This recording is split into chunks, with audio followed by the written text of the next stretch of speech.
ବର୍ଷକ 12 ମାସ। ଆସନ୍ତୁ ଆଜି ଆମେ ଜାଣିବା 12 ମାସର ନାମ। ବୈଶାଖ, ଜ୍ୟେଷ୍ଠ,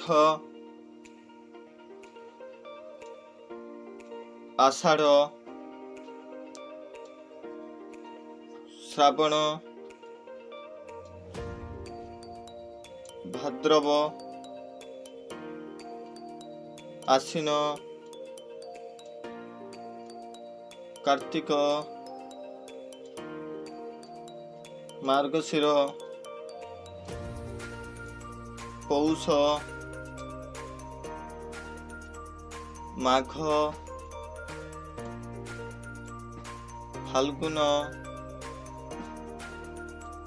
ଚୈତ୍ର।